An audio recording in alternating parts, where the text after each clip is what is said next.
कुछ इस तरह के क्वेश्चन पूछे जाते हैं मल्टीप्लिकेशन ऑफ फ्रैक्शन में। 6 टाइम्स 5/24। तो इस टाइम्स का क्या मतलब होता है ये हमको समझना है। इस टाइम्स का मतलब क्या होता है मल्टीप्लाई, कि कितने बार। तो हम क्या करेंगे 6 इंटू मल्टीप्लाई 5/24 करेंगे। तो आपको दिख रहा है किस तरह का क्वेश्चन हो गया, फ्रैक्शन का होल नंबर में मल्टीप्लाई कैसे करते हैं, आपका उस तरह का क्वेश्चन हो गया। क्योंकि आप सभी को ये पता है कि 2 में हम 3 से मल्टीप्लाई करेंगे और 3 में हम 2 से मल्टीप्लाई करेंगे तो दोनों का आंसर सेम आएगा। क्योंकि जो मल्टीप्लिकेशन होता है वो कम्यूटेटिव लॉ को फॉलो करता है, उसमें ऑर्डर का कोई भी वैल्यू नहीं होता है, ऑर्डर चेंज करने पर वैल्यू में चेंज नहीं होता है। तो इसलिए कहा जाता है जो मल्टीप्लिकेशन होता है वो कम्यूटेटिव लॉ को फॉलो करता है। कोई भी दो नंबर ए और बी हो, उनका मल्टीप्लाई करने पर, उनका ऑर्डर चेंज करने पर उनका रिजल्ट क्या होता है, सेम होता है। या ए भी लिखें या बी ए लिखें वो सेम होता है। कोई भी दो नंबर होंगे उनका मल्टीप्लाई करने पर आंसर सेम आएगा, ऑर्डर का कोई प्रेफरेंस नहीं होता। आप पहले 5 लिख सकते हैं, बाद में 2 लिख सकते हैं, पहले 2 लिख सकते हैं, बाद में 5 लिख सकते हैं, आंसर आपका 10 ही आएगा। तो उसी तरह से अभी हमने बताया कि लाइक फ्रैक्शन का होल नंबर से कैसे मल्टीप्लाई करेंगे। तो ये टाइम्स का मतलब मल्टीप्लाई होता है, हमको यहाँ ये सीखना है। और फिर हम क्या करेंगे, देखेंगे कि कैंसिल हो रहा है कि नहीं हो रहा है। हमने बताया ये 6 किस में कंसीडर होगा, न्यूमरेटर में कंसीडर होगा, 24 किस में होगा, डिनोमिनेटर में है। तो हम क्या करेंगे, पहले 2 से चेक करेंगे, 2 से 6 भी कैंसिल हो जाएगा, 24 भी कैंसिल हो जाएगा, क्योंकि दोनों इवन नंबर है।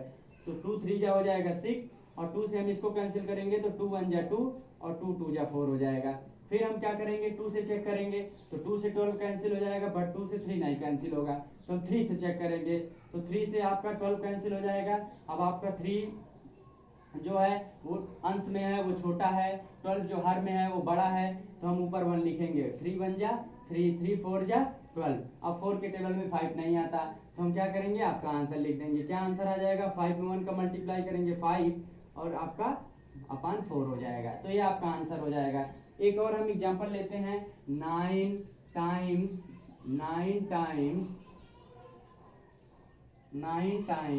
30। तो क्या हो जाएगा, टाइम्स का क्या मीनिंग होता है, मल्टीप्लाई कर देंगे।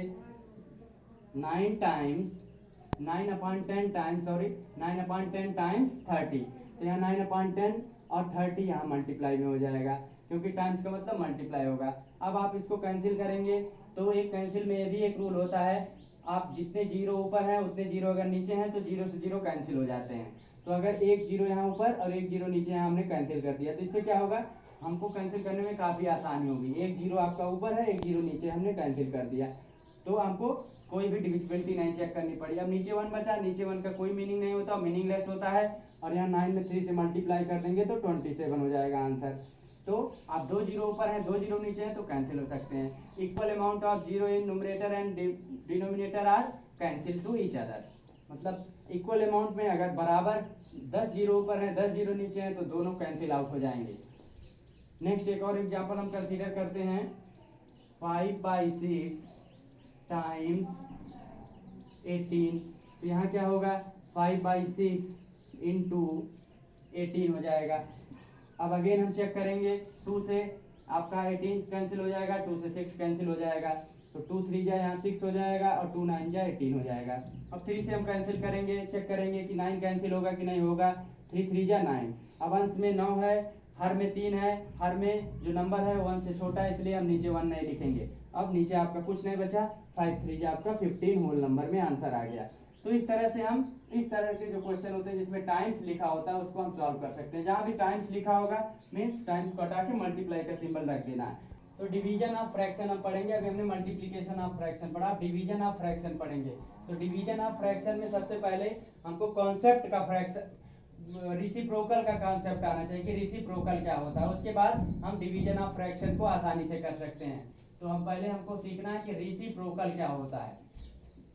जब तक हम रिसिप्रोकल नहीं जानेंगे तब तक हम डिवीजन ऑफ फ्रैक्शन नहीं कर सकते। तो रिसिप्रोकल क्या होता है, तो रिसिप्रोकल बहुत आसान है कि हम जानते हैं कि किसी भी फ्रैक्शन में ऊपर जो लिखा रहता है न्यूमरेटर होता है और नीचे जो लिखा रहता है वो डिनोमिनेटर होता है। फ्रैक्शन का ये फॉर्म होता है लिखने का, ऊपर न्यूमरेटर होता है नीचे डिनोमिनेटर होता है। तो रिसिप्रोकल क्या होता है, अगर कोई एक फ्रैक्शन दिया है, कोई एक फ्रैक्शन दिया है, जैसे हमने लेट कर लिया एक फ्रैक्शन 5/3, तो एक फ्रैक्शन का जो न्यूमरेटर होगा वो दूसरे फ्रैक्शन का डिनोमिनेटर होगा, और जो पहले फ्रैक्शन का डिनोमिनेटर होगा और दूसरे फ्रैक्शन का न्यूमरेटर होगा। क्या, एक बार फिर से सुनिए कि पहले फ्रैक्शन का जो अंश होगा वो दूसरे फ्रैक्शन का हर होगा, और दूसरे फ्रैक्शन का जो हर होगा वो पहले फ्रैक्शन का अंश होगा। तब ये जो आपका भिन्न मिला, ये इसका क्या कहलाएगा? रेसिप्रोकल कहलाएगा, जिसको व्युत्क्रम कहते हैं। एक बार फिर से ध्यान दीजिएगा कि हमने 5/3 एक भिन्न ले लिया, फ्रैक्शन ले लिया, तो अब इसका अगर रेसिप्रोकल निकालना है, तो किसी भी फ्रैक्शन का रेसिप्रोकल निकालना है तो आपको क्या करना है? पहले फ्रैक्शन का जो न्यूमरेटर होगा, जो अंश होगा, दूसरे फ्रैक्शन का हर हो जाएगा, और जो पहले फ्रैक्शन का हर होगा वो दूसरे फ्रैक्शन का अंश हो जाएगा। तो इस तरह से हम कह सकते हैं जो 3/5 है, 3/5 है, वो 5/3 का रेसिप्रोकल है। इस तरह से हम किसी भी दिए गए भिन्न का रेसिप्रोकल निकाल सकते हैं।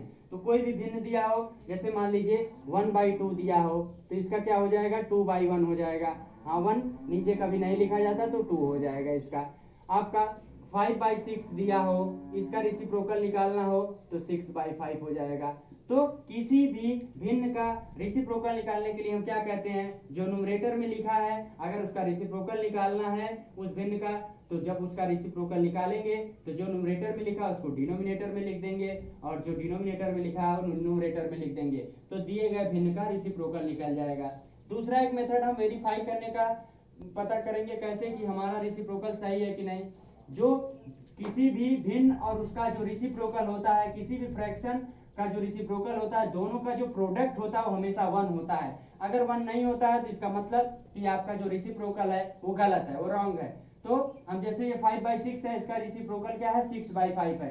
तो हमने क्या कहा कि किसी भी फ्रैक्शन का जो रेसिप्रोकल होगा, उनका जो प्रोडक्ट होगा वो क्या होगा? 1 होगा। मतलब इस फ्रैक्शन को इससे मल्टीप्लाई करने पर हमेशा 1 आएगा। तो आप देखिए 5/6 इंटू 6/5 हम करेंगे तो 6 से 6 कैंसिल हो गया, 5 से 5 कैंसिल हो गया, तो यहाँ आंसर क्या आ गया? 1। अब क्या आंसर आ गया? 1 आ गया। ठीक, आप सभी लोग क्या एग्री हैं? आप क्या करेंगे? अगर आपको नहीं, फिर एक हम एग्जांपल लेते हैं, जैसे 2/3 है एक फ्रैक्शन। अब इसका अगर रेसिप्रोकल निकालेंगे तो क्या करेंगे? 2 को हम हर में लिख देंगे और 3 को अंश में लिख देंगे, तो यहाँ 3 से 3 कैंसिल हो गया, 2 से 2 कैंसिल हो गया, तो आपका क्या आ गया? 1 आ गया।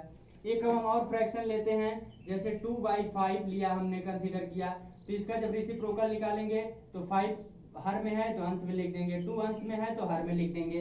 अब आपको एक और हम बताते हैं, यहाँ 2 है, अब अगर हम मल्टीप्लाई करते हैं 2 5 जा कितना होगा? 10 होगा, 5 2 जा कितना होगा? 10 होगा, और किसी भी नंबर में उसी नंबर से डिवाइड करने पर क्या आंसर आता है? 1 आता है। तो हमने क्या कहा कि अगर एक भिन्न दूसरे भिन्न का रेसिप्रोकल है तो दोनों का जब प्रोडक्ट करेंगे तो हमेशा 1 आएगा। तो इससे हम चेक कर सकते हैं अपने आंसर को कि हमारा जो रेसिप्रोकल है वो सही है कि नहीं। Without concept of reciprocal we cannot solve the division of fraction। बिना रेसिप्रोकल के कॉन्सेप्ट को जाने हुए हम डिवीजन ऑफ फ्रैक्शन को नहीं कर सकते हैं, और जैसे ही हम रेसिप्रोकल ऑफ फ्रैक्शन जान लेंगे तो आपका डिवीजन ऑफ फ्रैक्शन कुछ नहीं, मल्टीप्लिकेशन ऑफ फ्रैक्शन हो जाता है। तो रेसिप्रोकल ऑफ फ्रैक्शन में हम 3 कॉन्सेप्ट को पढ़ेंगे कि कोई भी अगर इम्प्रॉपर फ्रैक्शन है, कोई भी इम्प्रॉपर फ्रैक्शन है, तो उसका जो रेसिप्रोकल होगा, इम्प्रॉपर फ्रैक्शन का जो रेसिप्रोकल होगा वो क्या होगा? हमेशा, जैसे हमने यहाँ क्या कंसीडर किया, 6/5 क्या इम्प्रॉपर फ्रैक्शन है, इसका रेसिप्रोकल क्या हो जाएगा? 5/6 होगा। तो इससे एक कॉन्सेप्ट हमको पता चलता है कि इम्प्रॉपर फ्रैक्शन का जो रेसिप्रोकल होता है वो प्रॉपर फ्रैक्शन होता है। इम्प्रॉपर फ्रैक्शन का जो रेसिप्रोकल होता है वो क्या होता है? प्रॉपर फ्रैक्शन होता है, या प्रॉपर फ्रैक्शन का जो रेसिप्रोकल होता है वो इम्प्रॉपर फ्रैक्शन होता है, हमें भी कह सकते हैं। इसका वाइस वर्सा, मतलब इसका उल्टा भी हम कहेंगे तो वो भी स्टेटमेंट क्या होगा? ट्रू होगा। तो एक हमने चीज जाना क्या कि इम्प्रॉपर फ्रैक्शन का जो रेसिप्रोकल होगा प्रॉपर फ्रैक्शन होगा, क्योंकि आपको दिख रहा है न्यूमरेटर डिनोमिनेटर से छोटा है, या जो प्रॉपर फ्रैक्शन का रेसिप्रोकल होगा वो इम्प्रॉपर फ्रैक्शन होगा। दूसरा हम क्या जानेंगे कि जीरो को छोड़कर किसी भी फ्रैक्शन का जीरो को छोड़कर किसी भी फ्रैक्शन का जो जीरो को छोड़कर किसी भी होल नंबर का जो फ्रैक्शन रेसिप्रोकल होगा वो क्या होगा? यूनिट फ्रैक्शन होगा। जीरो को छोड़कर, हमने क्या बोला, एक्सेप्ट जीरो को छोड़कर आपका जो होल नंबर का जो रेसिप्रोकल होगा वो क्या होगा, यूनिट फ्रैक्शन होगा। क्यों, जैसे हमने 2 लिख दिया यहाँ, तो 2 क्या होल नंबर है। अब इसका रेसिप्रोकल अगर हम निकालेंगे रेसिप्रोकल, तो क्या हो जाएगा, 1/2 हो जाएगा। जैसे हमने 5 कंसीडर कर लिया, 5 का रेसिप्रोकल निकालेंगे तो 1/5 हो जाएगा। 6 हमने लिख दिया, 6 का रेसिप्रोकल निकालेंगे तो 1/6 हो जाएगा। तो हमने क्या कहा, जीरो को छोड़कर किसी भी होल नंबर का जो रेसिप्रोकल होगा वो यूनिट फ्रैक्शन होगा। वो क्या होगा, यूनिट फ्रैक्शन होगा। और आप सभी को पता है यूनिट फ्रैक्शन वो फ्रैक्शन होते हैं जिनका न्यूमरेटर 1 होता है। यूनिट फ्रैक्शन वो फ्रैक्शन होते हैं जिनका न्यूमरेटर 1 होता है। तीसरा क्या आपका कॉन्सेप्ट है कि जीरो का रेसिप्रोकल एग्जिस्ट नहीं करता है। जो जीरो का रेसिप्रोकल है वो एग्जिस्ट नहीं करता है। तो यहाँ हम लिख सकते हैं, क्या लिख सकते हैं कि reciprocal of zero doesn't exist, मतलब जीरो का रेसिप्रोकल नहीं होता है, जीरो का रेसिप्रोकल एग्जिस्ट नहीं करता है। तो एक बार हम फिर से आपका यहाँ देखते हैं कि होल नंबर का जो रेसिप्रोकल होता है वो यूनिट फ्रैक्शन होता है। किसी भी होल नंबर का जो रेसिप्रोकल होता है यूनिट फ्रैक्शन होता है। और आप सभी को मालूम है कि यूनिट फ्रैक्शन वो फ्रैक्शन होता है जिसका न्यूमरेटर 1 होता है। डिनोमिनेटर में कोई भी नंबर हो सकता है लेकिन न्यूमरेटर आपका 1 होगा। तो एग्जांपल के थ्रू अब हम समझते हैं कि फ्रैक्शन का डिवीजन कैसे किया जाता है। तो हमने एग्जांपल ले लिया, क्या एग्जांपल ले लिया, 3/24 3/7 डिवाइड 24। तो हम कैसे डिवीजन करेंगे फ्रैक्शन का, आपका यहाँ दिख रहा है कि फ्रैक्शन का डिवीजन होल नंबर से हो रहा है। फ्रैक्शन जैसे हमने फ्रैक्शन का मल्टीप्लीकेशन होल नंबर से पढ़ा था, अब फ्रैक्शन का डिवीजन होल नंबर से हो रहा है। तो हम क्या करेंगे, यहाँ वही कॉन्सेप्ट लगाएंगे कि जब हम फ्रैक्शन का डिवीजन करते हैं तो यहाँ 3/7 लिखेंगे और इस डिवीजन को हम किस में चेंज करेंगे, मल्टीप्लीकेशन में चेंज करेंगे। ये ध्यान देना है, जो डिवाइड का सिंबल होगा वो मल्टीप्लाई में चेंज हो जाएगा और जो यहाँ नंबर लिखा रहेगा या फ्रैक्शन लिखा रहेगा उसका रेसिप्रोकल हो जाएगा। तो ये आपका होल नंबर है और होल नंबर का रेसिप्रोकल क्या होता है, यूनिट फ्रैक्शन होता है। तो 1/24 हो जाएगा। एक बार फिर से ध्यान दीजिए कि जब हम फ्रैक्शन का डिवीजन करेंगे तो डिवीजन करते समय डिवीजन का सिंबल हम मल्टीप्लीकेशन में चेंज करेंगे और जो बाद में आपका नंबर या फ्रैक्शन लिखा होगा उसका यहाँ रेसिप्रोकल लिख देंगे। तो अब यहाँ फिर हम ये मल्टीप्लाई की तरह हो गया, मल्टीप्लीकेशन ऑफ फ्रैक्शन हो गया। हम 3 से देखेंगे, 2 से देखेंगे आपका कैंसिल हो रहा है कि नहीं हो रहा, नहीं हो रहा है। 3 से देखेंगे हो रहा है, 3 1 जा 3, 3 8 जा 24 आपका हो गया।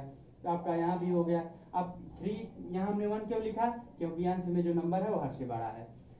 तो यहाँ क्या आंसर हो जाएगा, कोई नंबर किसी से कैंसिल नहीं होगा, ऊपर 1 1 जा 1 हो जाएगा और नीचे आपका 8 7 जा या 7 8 जा 56 हो जाएगा। तो इस तरह से हम फ्रैक्शन का होल नंबर में डिवीजन करते हैं। एक और हम एग्जांपल लेते हैं मिक्स्ड फ्रैक्शन का, 3/10 डिवाइड 5 हाफ 5 1/2। तो हम क्या करेंगे, पहले इसको चेंज करेंगे किस में, इम्प्रॉपर फ्रैक्शन में। तो 10 3 जा कितना हो जाएगा, 33 हो जाएगा अपॉन 10 3 जा 30 हो जाएगा और 30 में 3 ऐड करेंगे तो 33 हो जाएगा अपॉन 10 हो जाएगा डिवाइड। फिर यहाँ क्या हो जाएगा, 5 2 जा 10, 10 में 1 ऐड करेंगे तो 11 हो जाएगा अपॉन 2 हो जाएगा। तो अब आपका ये क्या हो गया, फ्रैक्शन का डिवीजन हो गया। यहाँ मिक्स्ड फ्रैक्शन का डिवीजन था, जब इसमें हमने चेंज कर दिया इसको तो किसमें, ये आपका इम्प्रॉपर फ्रैक्शन का डिवीजन हो गया। अब हम यहाँ क्या करेंगे, 33/10 लिख दिया। अब इस डिवीजन के सिंबल को मल्टीप्लाई में चेंज कर दिया और इसका क्या कर दिया, रेसिप्रोकल कर दिया। यही आपको ध्यान देना है कि यहाँ डिवाइड के सिंबल को मल्टीप्लाई में चेंज करना और इसका रेसिप्रोकल कर देना जो बाद में फ्रैक्शन या नंबर लिखा। तो यहाँ 2/11 हो जाएगा। अब आपको दिख रहा है 2 से 10 कैंसिल हो जाएगा और 11 से 33 कैंसिल हो जाएगा। तो 2 1 जा यहाँ क्या हो जाएगा, 2 हो जाएगा, 2 5 जा कितना हो जाएगा, 10 हो जाएगा और 11 1 जा 11 आपका 33 से छोटा है तो नीचे 1 नहीं लिखा जाएगा और 11 3 जा 33 हो जाएगा। तो यहाँ क्या हो जाएगा, ऊपर आपका 3 1 जा 3 हो जाएगा और अपान क्या हो जाएगा, 5 हो जाएगा। इस तरह से 3/5 आंसर आ जाएगा। एक और हम एग्जांपल कंसीडर करते हैं, 6/5 डिवाइड 25/30। हमने यहाँ कंसीडर कर लिया। अब हम क्या करेंगे, सीधा सा है आपका 6/5 लिख दिया, डिवीजन को मल्टीप्लाई में चेंज कर दिया, इसका क्या कर दिया, रेसिप्रोकल कर दिया। तो रिसिप्रोकल करेंगे तो जो अंश में है वो हर में आ जाएगा, जो हर में है वो अंश में आ जाएगा। तो यहाँ क्या हो जाएगा 25 लिख देंगे।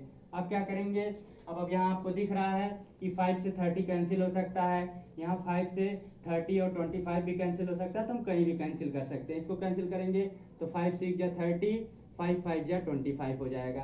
अब आपको दिख रहा है कि 6 6 जा कितना होगा 36 होगा। आप कोई 5 से 6 नहीं कैंसिल होगा, ये इस 5 से 6 नहीं कैंसिल होगा, तो 6 6 जा कितना हो जाएगा 36 हो जाएगा, और 5 5 जा कितना हो जाएगा 25 हो जाएगा। इस तरह से ये आंसर हो जाएगा। और हम एक एग्जांपल कंसीडर करते हैं। कौन सा एग्जांपल है, 3 9/25 डिवाइड 14। ये मिक्स्ड फ्रैक्शन का डिवीजन होल नंबर से। तो यहाँ क्या करेंगे, हम इसको चेंज करेंगे प्रॉपर फ्रैक्शन में। तो 25 3 जा कितना हो जाएगा 75, 75 में 9 ऐड करेंगे तो 84 हो जाएगा, 84 हो जाएगा। यहाँ आपका 25 हो जाएगा, और अपन डिवाइड कितने से हो जाएगा 14 से। अब क्या करेंगे, हम यहाँ 84/25 लिखेंगे, 84/25, और ये जो आपका डिवीजन का सिंबल है इसको मल्टीप्लाई में चेंज करेंगे डिवीजन के सिंबल को, और इसका रिसिप्रोकल कर देंगे। जो बाद में नंबर लिखा है उसका क्या कर देंगे, हम रिसिप्रोकल कर देंगे। तो क्या हो जाएगा, अब 14 से 14 1 जा 14 से आपका 84 कैंसिल हो जाएगा 6 बार में, 6 से 25 नहीं कैंसिल होगा, तो आपका आंसर आ जाएगा 6/25। इस तरह से हम किसी भी फ्रैक्शन के डिवीजन को आसानी से सॉल्व कर सकते हैं, जो आपके सभी एग्जाम के लिए, यूपी टेट हो गया, सी टेट हो गया, किसी भी स्टेट के एलिजिबिलिटी टेस्ट के लिए आपका बहुत उपयोगी है। और आपका जो डीएलएड का एग्जाम होता है, जिसका पहले नाम बीटीसी था, उसके भी लिए बहुत क्या है उपयोगी है। तो इस तरह से आप आसानी से फ्रैक्शन के कॉन्सेप्ट को सीख कर आप फ्रैक्शन के ऐड को, फ्रैक्शन के सब्ट्रैक्ट को, फ्रैक्शन के मल्टीप्लाई को, फ्रैक्शन के डिवाइड को आसानी से कर सकते हैं। और हमारे चैनल को लाइक और सब्सक्राइब करना ना भूलें। Thank you.